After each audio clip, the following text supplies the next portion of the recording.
연출 선생님은 남들이 볼 때 저도 처음에 그렇게 생각했어요. 굉장히 좀 뭐라 그럴까? 파쇼라 그럴까? 그리고 무섭고 뭐 연극판에서는 유명하죠. 힘들다, 참 고되다. 일단 이 제목이 어느 일상이니까 가장 일상적인 객석에서 리허설을 지켜보고 있는 매서운 눈매와 고집스러워 보이는 인상의 주인공은 문화 게릴라로 불리며 관객들에게 늘 신선한 충격을 안겨주는 연출가 이윤택이다. 신문기자 출신의 독특한 이력으로 연희단 거리패를 창단하고 1989년 가을 서울연극제 공식 참가작으로 직접 집필하고 연출한 오구 죽음의 형식이 초연되었을 당시 전통을 함부로 해체한다는 비판의 소리를 듣기도 했다.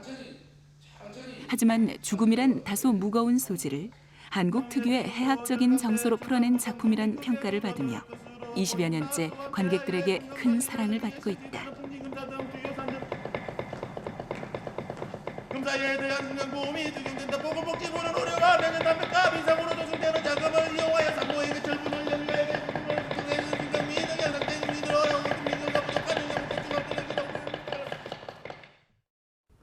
이 억울한 작품은 내 개인이 썼다기보다는 우리 민족의 삶의 지혜, 삶과 죽음에 대한 사유, 생활 풍속 이런 것들을 배경으로 썼기 때문에 이 관객들이 자기도 모르는 사이에 그 신명이 스스로 흥이 돋는 거죠.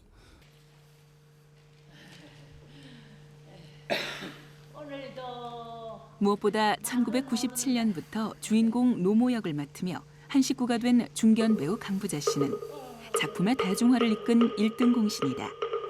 전구악지는 소리 소리마 소리 소리 사파 소리 연극 문제적 인간 연산을 관람하면서 이윤택 감독과 함께 작업해보고 싶었던 차에 대본도 보지 않고 출연 제의를 승낙했다고 한다.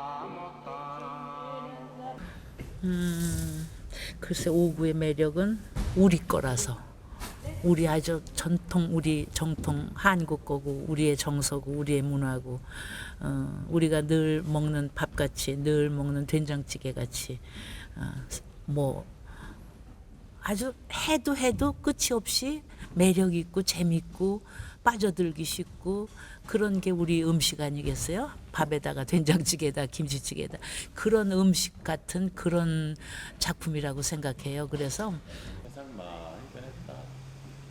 언제는 뭐 아들 딸 구별 말고 또한 1990년에 문상객 인력으로 배우의 길에 들어섰다는 오달수가 아들 역을 맡아 화제를 모으고 있다.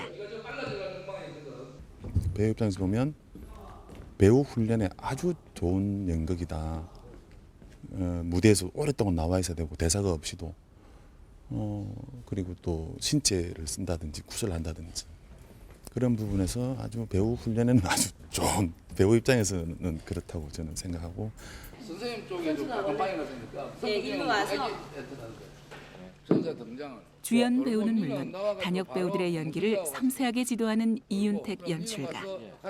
배우들의 대사와 톤, 동선과 표정, 리듬과 음향의 조화에 이르기까지 꼼꼼하고 철저하게 점검한다. 중에서 한 판씩 잡고 선생님 가자 그러고 그리고 니는 못 간다 그러면은 이 작품 해석이나 작품에 임하는 그 여러 가지 면에서는 아주 박식하시고요. 특히 이 오구를 연출할 때는 우리가 저승세계를 살아보시고 오신 분 같이 그렇게 다방면으로 아주 능하세요. 그리고 재밌고. 그래서 저는 처음에는 교주라고 불렀는데 요즘은 아주 그 인간적인 매력이 빠져 있습니다. 무엇보다 또 무대, 조명, 배우, 심지어 관객까지 다 생각하는 그런 아주 저는 우리나라 연출가 중에서 가장 좀 뛰어나시지 않나 평가합니다. 운율과 조화죠. 그러니까 이게 이제 운율과 조화라는 것은 그 놀이의 개념에서 가장 중요한. 그러니까 운율이라는 것은 리듬감이고요. 조화라는 것은 미장셀이죠. 아주 조화로운 이미지. 그리고 어떤 관객이 편하게 볼 수 있는 또 그러면서도 관객을 자극할 수 있는 리듬 이런 것들인데 이 운율과 조화가 이 극장과 어떻게 맞아떨어지느냐 이제 이게 연출자의 이 몫이에요. 그쪽에 신경을 했습니다.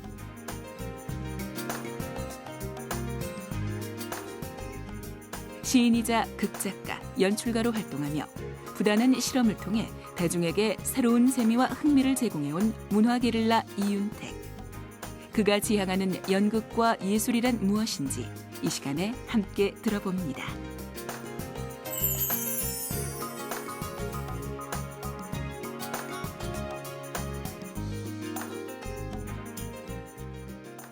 선생님 안녕하세요. 예, 안녕하세요. 네, 방금 전 5구의 리허설 장면을 봤는데요. 그 장면을 보시면서도 흐뭇하게 웃으세요. 그 일을 예, 정말 저는 사랑하시는 분이구나. 연극이 즐거워요. 연극하고 사는 게 네. 고통스러워도 제일 재밌습니다. 지금 5구가 호아마트홀에서 한창 공연 중이죠? 예, 공연 중입니다. 네. 앞서 말씀드렸지만 선생님께서는 늘 문화 게릴라라는 수식어가 따라다닙니다. 선생님을 언뜻 봬도 그 수식어가 딱 어울린다는 생각이 들곤 하는데요. 선생님께서는 어떠신지요? 제가 지역 사람이고 학벌도 없고 아무 배경도 없는 사람이 이제 서울에 와서 하니까 좀 안 좋은 의미로 절치면 쓰여졌죠. 너는 정규군이 아니다 그런 식으로 쓰여졌는데 뭐 지금 생각해 보면 영광스러운 명칭이라고 생각합니다. 네. 그리고 이 한국 사회에서 부패하지 않고 그리고 어떤 주저앉지 않고 계속 그런 게릴라 정신으로 살아갈 수 있어야 한다는 생각을 요즘 하고 있어요. 네. 그래서 지금 저한테는 굉장히 벅찬 어떤 이름이고 제가 지켜내야 될 별명이 아닌가 그런 생각을 하고. 몇 년 전 프랑크푸르트 도서전에서 우리나라가 주빈국일 때 그렇죠. 독일을 방문하셨죠? 그때 같이 만났죠 우리 네네. 하성원 선생님 그때 독일 사람들의 반응은 어떻던가요? 제가 희곡낭송을 저하고 오태석 선생이 하셨는데요. 그 독일 사람들이 제 희곡을 너무 재미없게 읽기에 제가 나서가지고 아예 소리도 하고 뭐 움직임도 하고 난리를 쳤어요. 그러니까 이제 오태석 선생님도 아주 깨춤을 추고 이러면서 두 극장 연출가가 프랑크푸르트에서 재밌게 놀았죠. 네. 좋았습니다, 반응이.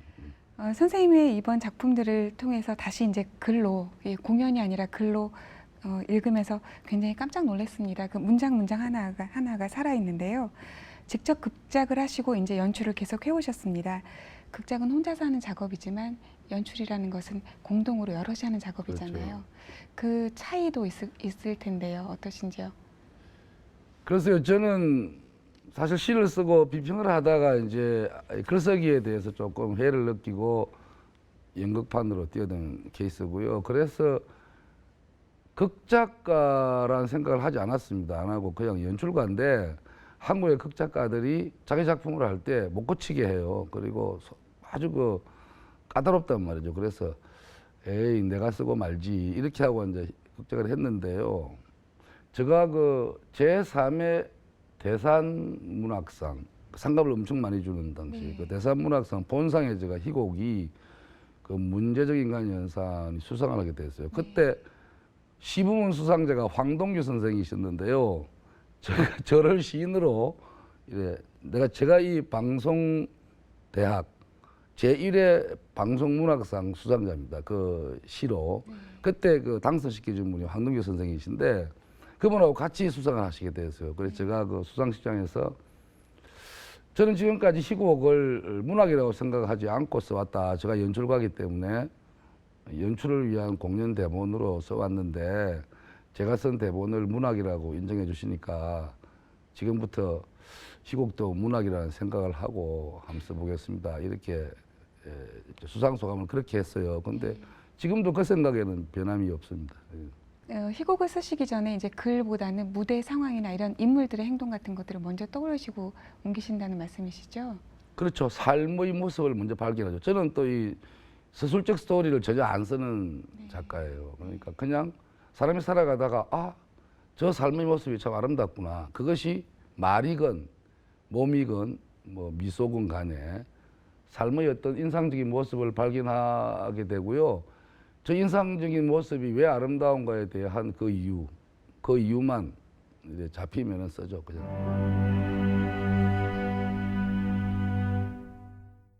네. 음. 오늘 함께 살펴본 오구 죽음의 형식은 단 이틀 만에 쓰여진 작품이라고 알고 있습니다. 예. 네. 그게 이제 여러 가지가 모였어요. 모여가지고 내 친구가 그 국문학 하는 친구인데 집에 책이 굉장히 많고 아버님도 교수고 이런데 이제 아버님이 갑자기 돌아가셔가지고 제가 문상객으로 불려갔어요. 그 어머님이 저보고 돈을 주면서 제가 그때는 백수였으니까 와서 좀 화투 치고 놀아달라고 해서 제가 돈을 받고 불려간 문상객인데요.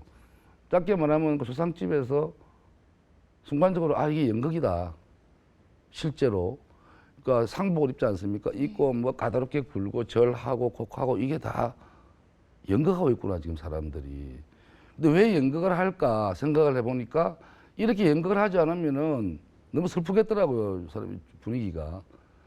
그래서 내 나름대로 깨달음이 있었죠. 이게 우리의 연극은 삶하고 밀착되어 있구나. 그러면서 이제 제가 어머님하고 했던 대화도 다 연극이 되고 그런 상황이었는데 제가 항상 글을 게을르게 자주 안 쓰는 스타일이에요. 근데 이제 6월 30일까지 원고 마감을 해야 서울연극제에 응모를 할 수 있는데 6월 28일 날 이제 드디어 글을 쓰기 시작했죠. 해가 28일, 28일 저녁부터 29일 지나서 30일 오전까지 글을 마쳤는데요. 그러니까 한 2박 3일인데 정확하게 말하면 한 30시간 안에 다 썼죠. 네. 그럼 무대 공연 올리시기 전에 리허설 때 이제 그 배우들이랑 상황 설정에 맞춰서 조금씩 수정도 하시죠? 그럼요. 지금 오고는 원본이 어느 게 제가 쓴 원본인지 알 수가 없습니다. 없고 그래서 상당히 회의적이었는데 내가 이게 과연 문학일 수 있는가 회의적이었는데 섹스피어가 그렇더라고요. 섹스피어 해보니까 완전히 어느 게 원본인지 알 수가 없고요.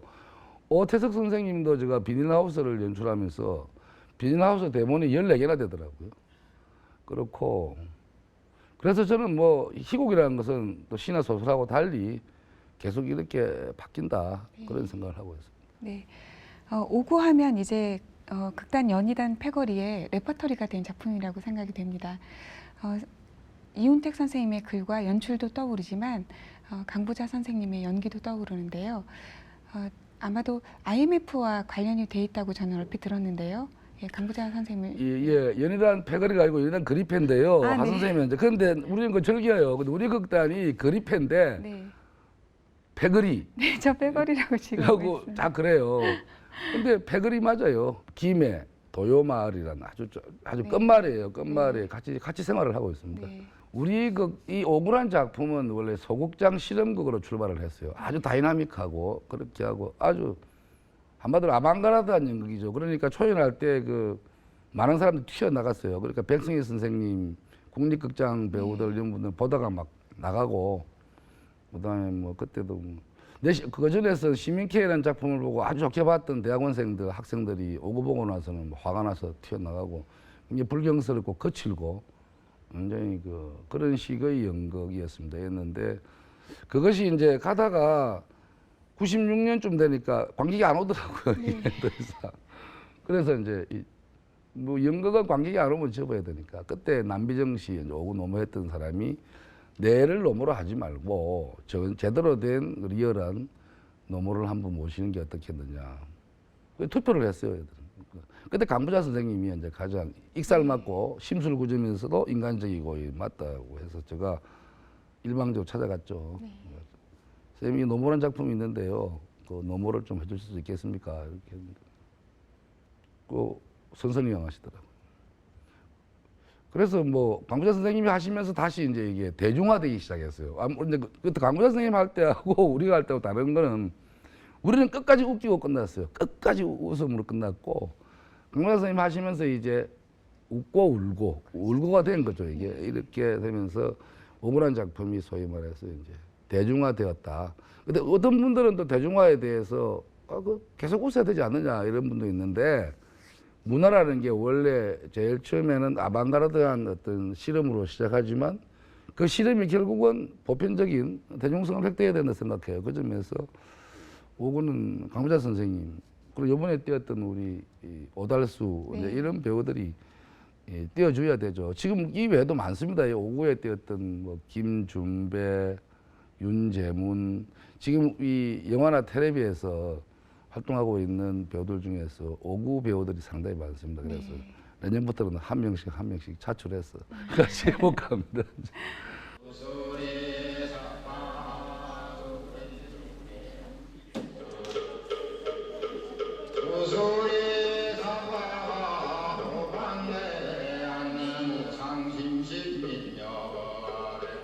한여름 대청마루 한복을 곱게 차려입은 어머니는 낮잠을 자다가 젊어서 사별한 남편과 만나는 꿈을 꾼다. 얼마나 그리웠던 얼굴인가. 아이고, 그 얼굴은 늙지도 않아서 20대 청춘인데 나는 이미 쪼그랑 바가지 50년 세월을 까먹었구나. 50년 세월을 뛰어넘은 사랑이 이제사 옷고름을 다시 푸는구나.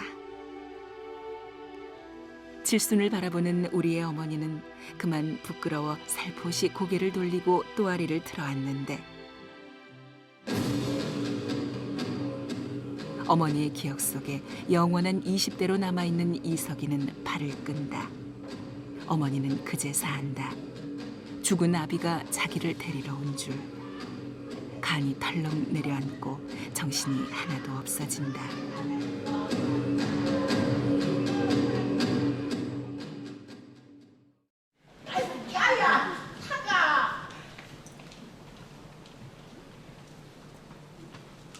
와요. 네, 제피 갈 뻔했다. 네, 또 그 소리. 내는 가만히 있을라 하는데 자꾸만 가자푼다. 염라대왕이 그래. 엄갈치지 말라 가서. 네, 구탄판 할란다.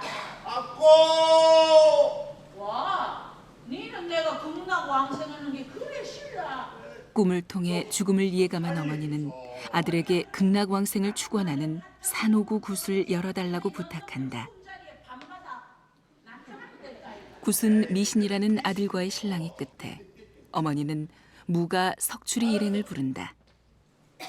석출아. 구태라. 드디어 무대에선 신명나는 오구굿 한 판이 벌어진다.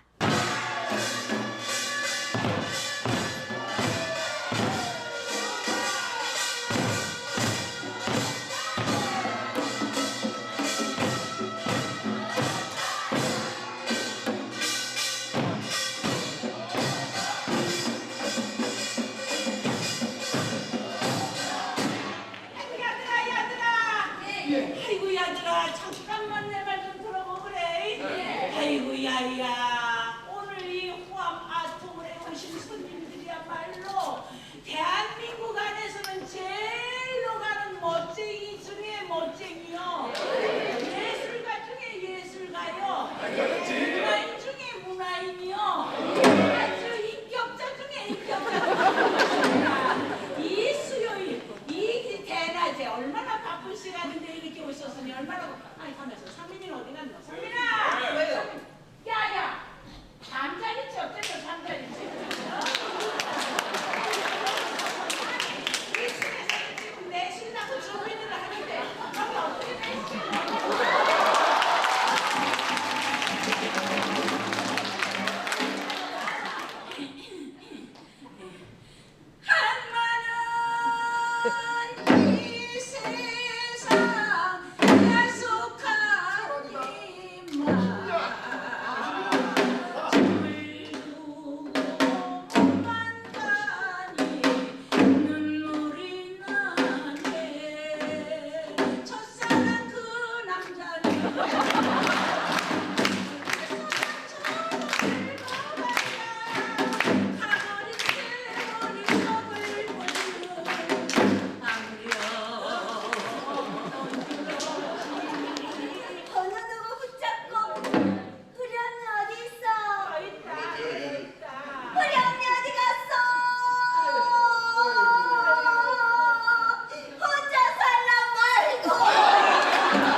이제 장면에서 보셨듯이 어머니가 아들을 향해서 타가라고 부릅니다.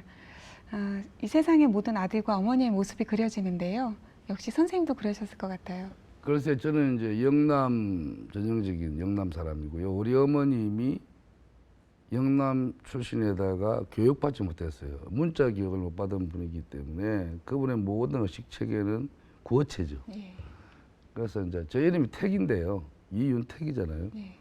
근데 영남 사람들이 택자 발음이 안 돼요. 탁이라 돼요. 귀신이 구신이라 그러잖아요. 예. 그러니까 이름 자꾸 탁이라고 부르는 거예요. 그런데 그 타가 그러면 제가 와요 이렇게 이야기하는 이 자체가 연극이라는 생각이 들어요. 그러니까 두 번째 발견은 연극은 문어체이기 이전에 말이니까 구어체의 리듬, 그 운율 그것이 굉장히 중요하다는 거예요. 그러니까 제가 이제 우리 민족이 발견한 것이 지금은 대부분 우리 언어가 2박자가 돼 있거든요. 여보세요, 왜 그러세요? 그 박자가 딴따따따 2박 내지 4박이에요. 근데 원래 우리 언어가 타가 하면 쿵짝짝, 와요 3박자예요.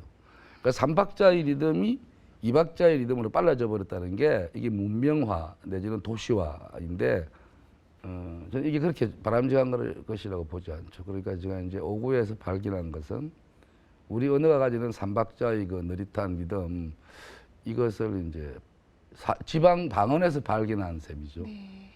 그 리듬을 다시 회복하자는 그런. 그렇죠. 그래서 이 배우들이 이제 오구를 하게 되면 모든 배우들이 훈련되는데요. 숨쉬기부터 바꿔줘요. 그러니까 타가 와요 이런 걸 타가 와요 나 잡혀갈 뻔했다. 또 그 소리 이렇게 리듬이 주고받거든요. 이게 우리 말의 원형이다 이런 거죠. 오구는 그 점에서 상당히 중요한 작품이에요. 막상 또 거리의 모든 사람들이 그렇게 대화를 한다고 하니까 또 무척 재밌는 생각이 그러니까요. 네. 오구 죽음의 형식이라는 부제를 달고 있습니다. 죽음이란 소재를 구세 제2 형식으로 이제 담아내시고 계시는데요. 작품 속 마달들은 어머니가 이제 저승으로 자꾸 불려갈 것 같다고 말하는데도 미신이라고만 그렇게 치부하잖아요. 네. 그래서 이제 아들의 세대와 어머니의 세대, 그러니까 제가 이제 아들 모델인데 저 1952년 전후 세대인데요. 우리 세대들은 아무래도 아마 서구 교육을 받은 세대예요. 그러니까 모더니스트라고 할 수 있죠. 어떤 그런 교육 받았기 때문에 비합리적인 굿이라든지 이런 그 점을 본다든지 이런 세대는 대단히 비합리적이고 믿을 수 없는 그런 세대라고 보는 것이고요. 특히 저 같은 경우는 거의 이제 신도 별로 믿지 않는 일종의 그런 무신론자들의 입장에서는 있을 수가 없는 거죠. 그런 세대와의 어떤 만남이에요. 우리 문화 자체가 그렇지 않나 보는 거고. 저는 그러다가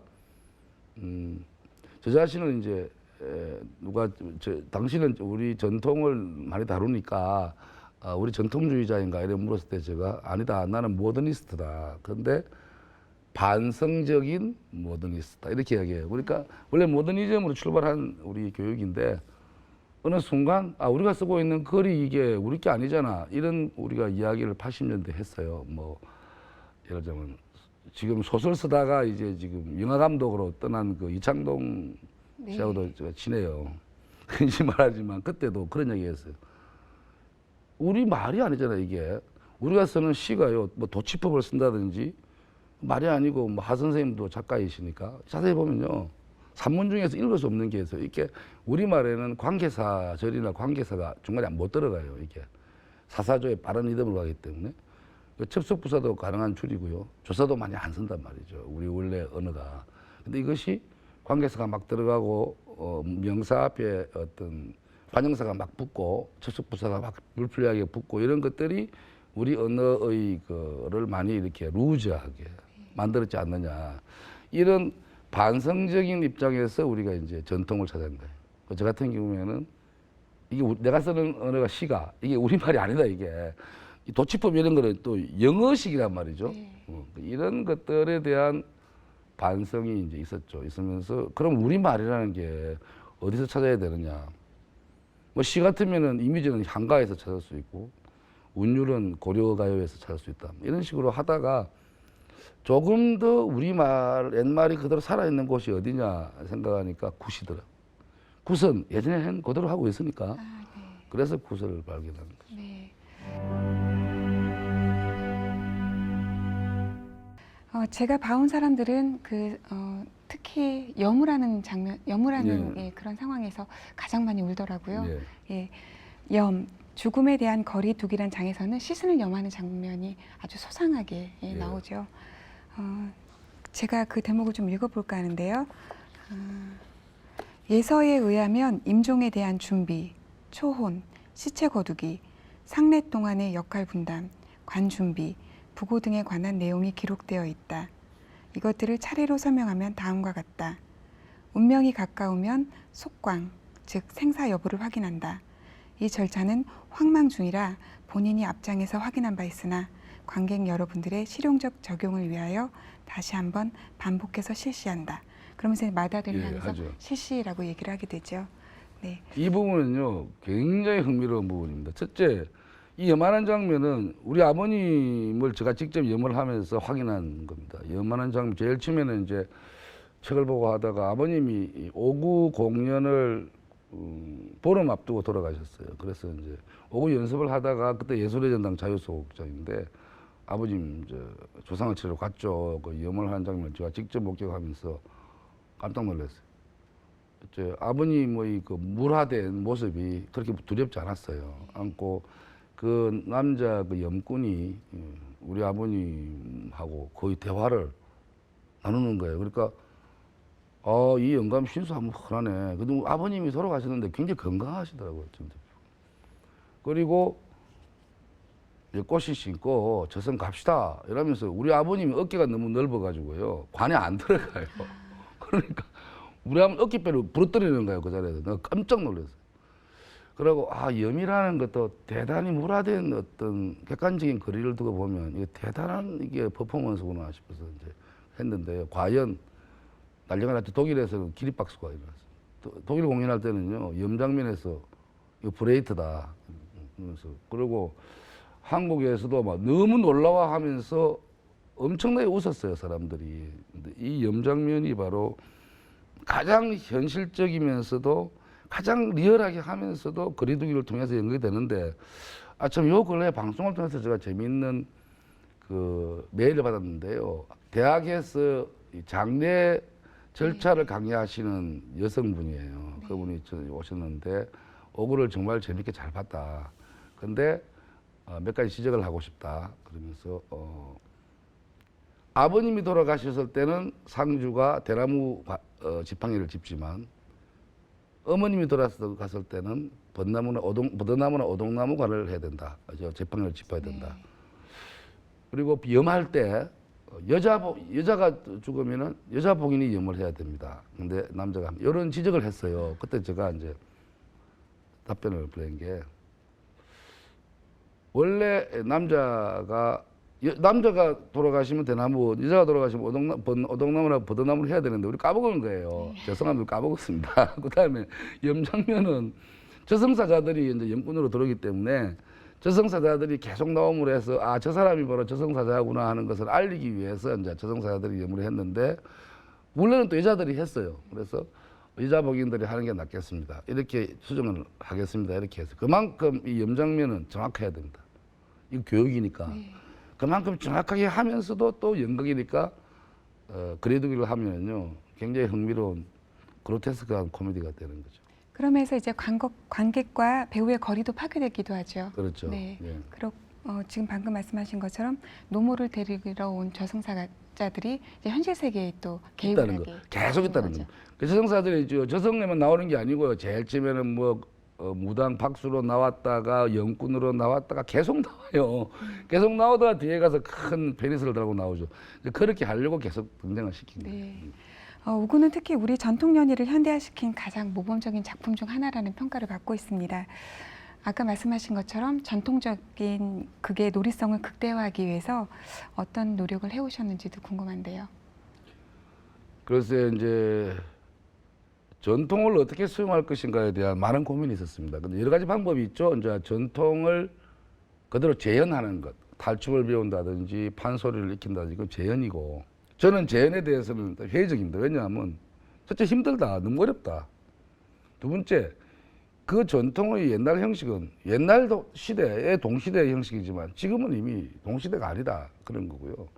그다음에 한때는 이제 그걸 차용했죠. 알레고리로. 특히 이제 민족곡이나 이런 쪽에서는 어떤 우리 민족주의 그리고 어떤 현실을 위해서 전통의 한 부분을 가져와서 이제 현대 언어로 붙여서 이렇게 했는데 그거는 아무래도 어떤 선전성 혹은 대단히 어떤 그 운동성으로는 좋지만 아무래도 관객들이 편하게 볼 수 있는 일상적인 것은 아니다 이제 이런 생각을 하면서 제가 했던 방법은 발견이라는 말을 썼어요. 발견, 해체, 재구성 이게 제 논리인데요. 전통이 지금도 존재한다는 거죠.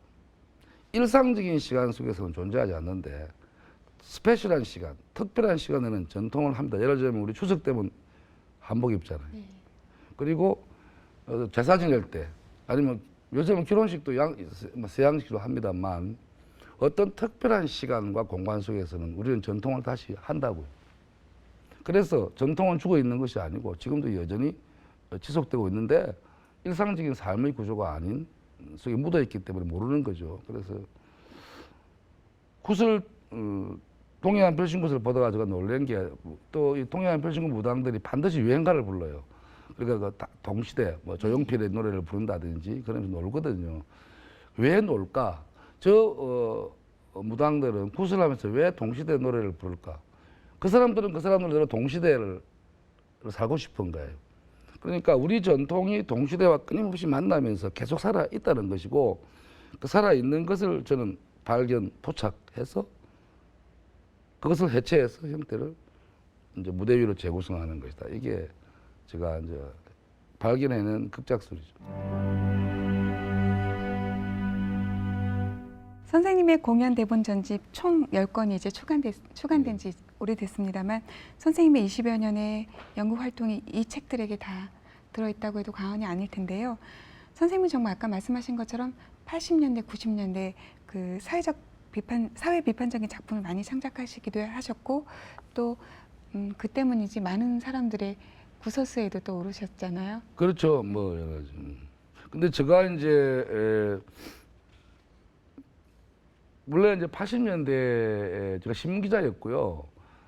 시인이었고 또 그때 우리가 80년대 소집단 문화운동이라 해서 막 시인들이 막 비평가를 믿지 않고 막 비평하고 막 이런 시기였어요. 그때 굉장히 힘들었어요. 그때. 그러니까 또 지방 사람이지만 굉장히 그때 이제 그 문화 게릴라 말이 이제 뭐 기영도 이야기가 나오는데 원래 문화 게릴라라는 말은 객석 차장이 있었고요. 기영도 씨가 이제 중앙일보 기자 시절에 제가 88년도 산식김 공연을 올 때 문학 무중부주의자 문화 게릴라라고 문해중앙에 인터뷰에 썼어요. 그게.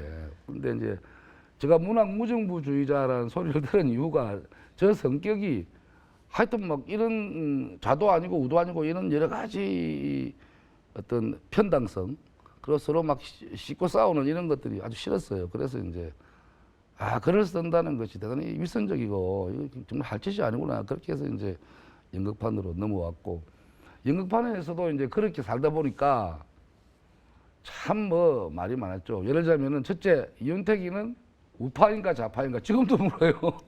그러면 저는 말하자면 저는 이영기 선생님의 고 시인 이영기 선생님 또 저희 또 다른 스승인데 1인 1당 이윤택은 이윤택 당이다.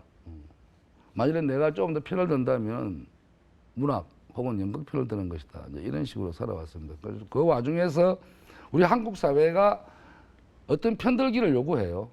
이쪽 편을 들든지 저쪽 편을 들든지. 문학도 그렇잖아요. 어느 출판사 편을 들든지. 편을 들지 않으면 굉장히 소외되고 굉장히 그 좀 불리한 것 같은 그러한 편당주의가 그에 대해서 제가 나름대로 상당히 저항을 해온 편이죠. 그러다 보니까 많은 이제 뭐 구설수도 오르고 정체성에 대한 문제도 있고 그 다음에는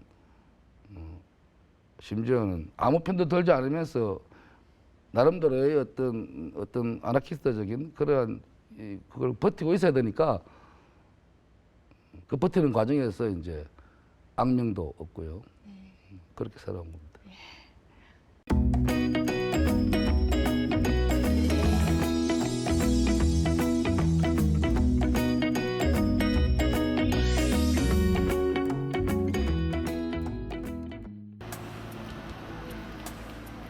물질의 풍요와 소비 문화를 상징하는 각종 상점들과 고층 아파트로 둘러싸인 빌딩 숲. 산업화와 근대화의 상징이었지만 더 이상 굴뚝 산업의 흔적을 찾아볼 수 없는 이곳. 그 중에서도 현재 우리나라 전철역 가운데 이용률 전국 1위를 차지하고 하루 유동 인구가 34만 명에 달하는 신도림역.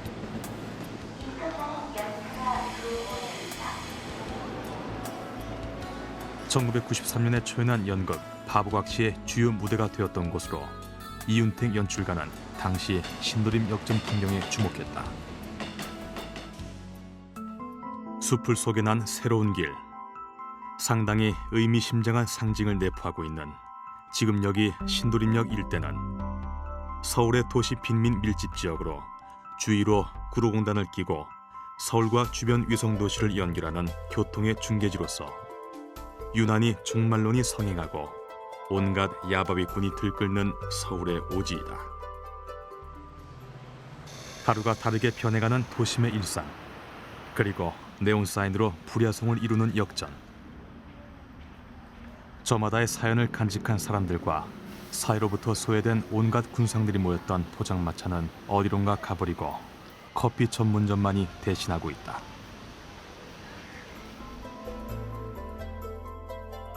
선유를 타고 등장하는 바보각시의 포장마차.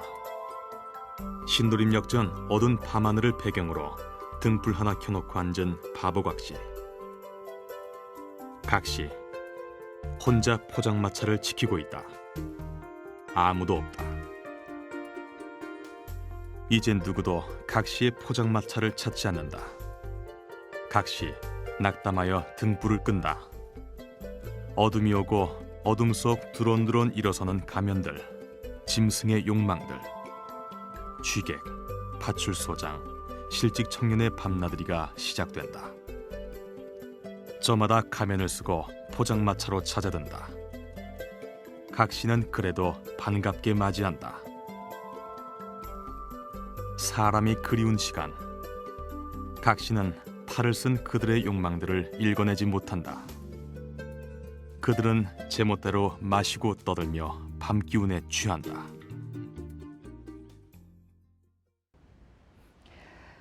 바보각시의 주요 무대인 신도림역을 이제 보았습니다. 지금 신도림역은 1990년대하고는 많이 달라졌는데요. 바보각시의 주요 무대가 신도림역이어야만 했던 까닭이 있었는지요? 저 그때 방송 작가였는데요. TV 드라마 쓰는 작가였어요. 그때 그 신도림역에 제가 집필실을 구해놓고 있었는데 그때 한참 종말론이 퍼졌어요. 정말 재밌더라고. 신도림역에 가면은 전부 연극 배우들이에요. 종말론 말하는 사람, 모든 사람들. 거기서 포장마차를 봤고요. 포장마차에서 밤에 뭐 들썩이더라고요. 거기서 어떤 매음 행위도 이루어지는 걸 봤고요. 그리고 어느 신문의 1단 기사로 그 포장마차에서 그 임신한 그 여인이 살해돼 가지고 쓰레기통에 처박혀 있는 1단짜리 기사를 제가 발견했어요. 그러면서 제가 문득 몇 년 전에 그 월악산이라는 산에서 발견했던 그 살보시 설화가 생각났어요. 그 살보시 설화는 여러분 다 알 수 있는데요. 어느 마을에 약간 모자란 듯한 약간 바보 같은 여자가 나타나서 그 남자들에게 몸을 주잖아요. 조건 없이. 몸을 파는 게 아니고 이 남자가 뭐 고구마 하나 주고 데려가면 같이 그런 여자가 옛날에 있었어요. 마을에. 약간 실성한 것 같은 여자가 와서 여자가 없는 외로운 모섬이나 이런 민중들의 남자들에게 몸을 주고 어느 순간 사라져 버려요. 근데 나무꾼이 올라가다가 산에서 돌부처를 발견하는데 바로 그 여인이에요. 그게 바로 살보시 설화입니다. 그러니까 부처님이 몸으로서 보시해주는, 그러니까 그 여성이 없는, 사랑이 없는 남자들에게 몸을 푸는 그 이야기가 살보시 설화인데요. 그 순간 그게 떠오르더라고요. 그래서 아주 참혹한 이 현실, 그리고 그 내가 몇 년 전에 월악산에서 발견했던 돌부처, 그리고 그 살보시 설화, 이것이 순식간으로 이렇게 탁 매치되면서 그것도 한 글쓰기는 거의 뭐 간단하게 한 2, 3일 만에 써졌죠. 근데 그 인형 만들기가 예, 어려웠어요. 그러니까 소돔을 비유적으로 나타내고 계시기도 하지만 소돔과도 같은 어떤 현실 속에서 그렇죠. 어떤 희망을 보신다는 사랑이죠. 거죠. 예. 요즘 사랑이라는 게 너무 조건적이잖아요. 네. 예전에는요, 뭐 보고 학벌 보고 뭐 보고 다 결혼을 했고요. 요즘은 또 너무 가볍게 또 헤어지더라고. 저는 이게 사랑이 아니라고 봐요. 사랑이라는 것은 조건이 없어야죠, 일단은. 그래서 그 사랑은 형식이라고 붙였고, 그 바보곽 씨의 그 조건 없는 그 자기 살을 이렇게 푸는 이것이 사랑이라고 봤고 한국적이라고 봤어요. 그리고 이번 바보곽 씨는 이제 그 이지아란 지금 아주 그 활동을 많이 하고 있는 배우가 했고요. 네. 지금 활동을 아주 많이 하고 있어요, 연극도. 네. 그래서 지금도 아주 고윤이란 이제 그 국문과를 나온 신인 배우가 하는데요. 이 작품이 올해 9월 24일부터 개막하는 그 시애터 올림픽스 연극 올림픽의 개막작입니다. 저는 오늘 이 시간 중에서 가장 이 시간을 기다렸는데요. 선생님께서 낭독을 해주실 부분이에요. 그래서요, 제가 어느 부분을 해주실지요? 바보곽 씨 하죠, 뭐. 네. 그럼 선생님을 낭독을 끝으로 이번 시간 마칠까 합니다. 선생님 감사합니다. 네, 감사합니다. 저는 심심해서 노래를 부릅니다. 인간들은 저 혼자 죽기 두려워서 신화를 만들고 심심해서 역사를 기록하기 시작했습니다. 외로운 인간들을 위하여 예수는 십자가에 못 박혔고 공단 오거리에서 놀던 건달은 심심해서 부활을 꿈꿉니다. 못 믿으시겠지만 이게 진실입니다. 내가 왜 노래하지? 나는 이제 이 물음에 대답할 수 있습니다. 외롭다. 고로 나는 노래한다. 등불 하나 켜들고 그대 있는 곳으로 가리라. 등불 하나 켜들고 지지배배 새소리 흘러가는 물소리를 실어오리라. 여기 하늘 아래 땅 위에 등불 하나 켜놓고 나는 기다린다. 아름다운 사람아, 마침내 세상은 위험으로 가득 차서 우리 마음은 저 깜깜한 밤안개. 그러나 세상이 슬픈 바다라 할지라도 등불 하나 켜들고 그대 있는 곳으로 가리라. 등불 하나 켜놓고 나는 기다린다. 아름다운 사람아.